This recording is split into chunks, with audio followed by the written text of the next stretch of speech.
Começa agora o Inteiro Teor, um programa do TRF da Primeira Região. Hoje você vai ver.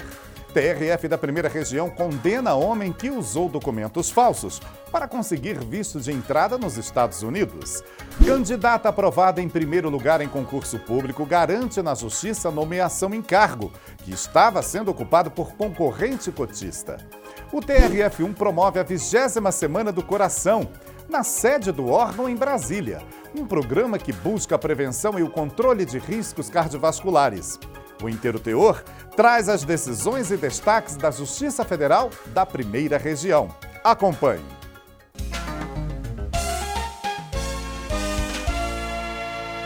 Visitar um outro país muitas vezes exige a apresentação de uma série de documentos. Locais como os Estados Unidos são rígidos com esse processo de autorização de entrada por questões de segurança nacional. Pois foi justamente durante a análise da documentação para a concessão do visto que a Embaixada Americana notou que um homem apresentava documentos falsos. Ele foi denunciado pelo Ministério Público e processado na Justiça Federal da Primeira Região. Acompanhe essa história e a de um estudante que, ao contrário, preparou a documentação com todo o cuidado para não perder a chance de passar as férias no exterior. Um dos principais destinos de viagem dos brasileiros são os Estados Unidos da América. De acordo com um relatório do site Hotels.com, Orlando, Nova York e Miami são as cidades mais visitadas na terra do Tio Sam. Mas antes de juntar os dólares e arrumar as malas, o turista precisa conseguir o visto no passaporte. A estudante Priscila Pereira já foi 2 vezes para os Estados Unidos, mas na primeira vez teve dificuldade para conseguir a permissão. Foi quando completou 15 anos e pretendia comemorar a data lá. A mãe, ao preencher os vários formulários solicitados pela embaixada, confundiu informações e o pedido foi negado. Quando você vai preencher os dados, eles te pedem vários tipos de informação. E quando minha mãe foi falar na entrevista os dados, ela ficou muito nervosa, misturando datas. E aí a entrevistadora não sentiu segurança, até pela confusão que ela fez na hora da entrevista. E aí o visto foi negado. Priscila não desistiu e, quando completou 18 anos, teve o visto concedido, mas precisou apresentar vários documentos e declarações que demonstravam sua pretensão como turista. Eu já estava fazendo faculdade, eu já fazia estágio, então tinha como eu provar um vínculo maior aqui. E aí eu fui só e tentei de novo. Aí eu consegui que o visto fosse aprovado. Eu levei dados do meu pai em relação à renda que a gente tem aqui, do meu pai, da minha mãe. Levei declaração escolar, levei declaração que na época eu fazia inglês também, levei do estágio, levei o máximo de documentos que eu podia provar para eles que eu não estava indo para ficar. Muitos países, como os Estados Unidos, são rígidos com o processo para autorização de entrada por uma questão de segurança nacional. E foi justamente durante a análise da documentação para a concessão do visto que um homem foi pego pela embaixada apresentando documentos falsos. Ele foi denunciado pelo Ministério Público e processado na Justiça Federal da Primeira Região. De acordo com a denúncia, o acusado teria utilizado contra-cheques, extratos bancários, declarações de imposto de renda e escritura de imóveis falsos para obter o visto de entrada nos Estados Unidos. Além disso, ele também oferecia documentos para outras pessoas que pretendiam viajar e cobrava cerca de R$ 1.500 pelo crime. Esse advogado explica que a prática é tipificada como falsidade documental. Todos os documentos produzidos são falsos. Então, por exemplo, ao que consta ali, ele produziu algumas declarações de imposto de renda. essas declarações de imposto de renda elas não existiram, foram criadas por ele. O documento é materialmente falso. Esse caso foi analisado pela terceira turma do TRF da Primeira Região, que à unanimidade aceitou os argumentos do Ministério Público e condenou o réu a 3 anos e 6 meses de prisão e a 139 dias multa pelo crime de falsificação de documentos públicos e particulares, previsto no artigo 297 do Código Penal Brasileiro. Mas, além dessa punição, o crime de falsidade tem outras repercussões. Ele pode ser considerado indigno de fé. Nesse caso, ele não pode ser admitido, inclusive, como testemunha, porque ele cometeu um crime contra a fé pública, contra a fé, é um crime de falsidade documental.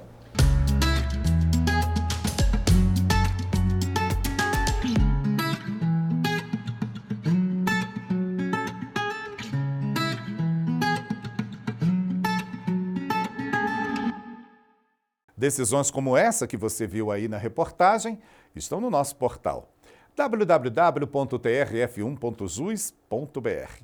Vai lá. A seguir, candidata aprovada em primeiro lugar em concurso público consegue na Justiça ser nomeada no cargo que estava sendo ocupado por concorrente cotista. E veja também, a busca por serviços de saúde na 20ª Semana do Coração do TRF1 em Brasília, um programa que ajuda os funcionários a prevenir riscos cardiovasculares. É daqui a pouco.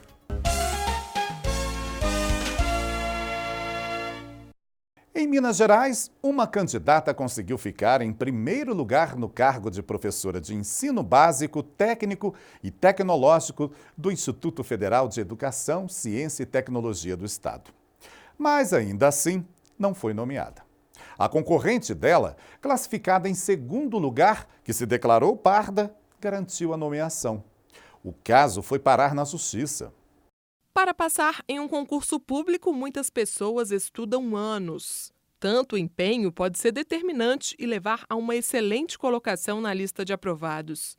Em Minas Gerais, uma candidata conseguiu ficar em primeiro lugar no cargo de professora de ensino básico, técnico e tecnológico do Instituto Federal de Educação, Ciência e Tecnologia do Estado, mas ainda assim não foi nomeada. A concorrente dela, classificada em segundo lugar, que se declarou parda, garantiu a nomeação.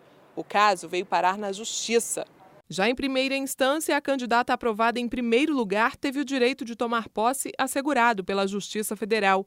O caso foi parar no TRF da Primeira Região após recurso da cotista e do Instituto. E a sexta turma manteve a sentença. Ressaltou que no edital constava a informação de que havia apenas uma vaga para o cargo. E, portanto, não seria possível reservar a vaga em benefício da candidata aprovada no sistema de cotas, que ficou em segundo lugar.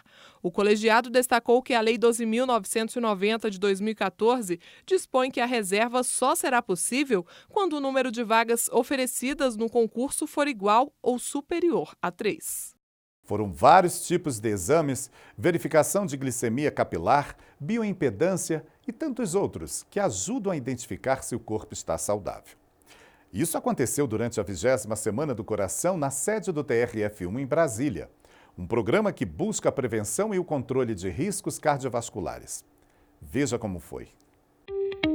Uma pesquisa da Organização Mundial da Saúde revelou que, no mundo, 17.500.000 pessoas morrem por ano vítimas de doenças cardíacas. Só no Brasil, até o início de 2018, foram 260.000 pessoas. AVC e infarto são os maiores causadores das mortes. Pensando em alertar os colaboradores sobre os cuidados com a saúde, todo ano o TRF1 realiza a Semana do Coração. Já é uma tradição. Essa é a 20ª edição do Programa de Prevenção e Controle de Riscos Cardiovasculares do Tribunal. Foram 5 dias de muitas atividades. A gente tem estantes que estão aferindo a pressão arterial. De manhã teve o SEBIA verificando a glicemia capilar, né? Que é a glicemia capilar junto com a pressão alta e a obesidade, por exemplo, elas já formam a síndrome plurimetabólica, que é um risco maior ainda para doenças cardiovasculares. A gente tem também o exame de tonometria, que é a da pressão ocular, Temos também massagens para aliviar o estresse, né, que é um dos fatores de risco para as doenças do coração e para a hipertensão arterial também. Meditação também para tentar reduzir esse estresse do dia a dia e para que as pessoas possam ser um pouco mais conectadas consigo mesmas, né? E também uma oficina de reanimação cardiopulmonar, caso o pior venha a acontecer. Seu Francisco aproveitou o evento para medir a pressão ocular.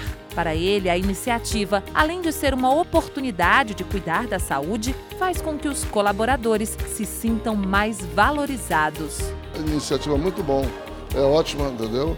E faz bem também, se sente o funcionário mais valorizado, sabendo que o tribunal pensa também na saúde do mesmo.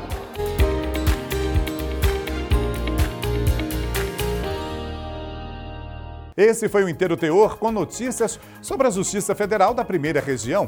Você pode ficar com a gente no nosso portal e também nas redes sociais como Facebook, YouTube e Instagram.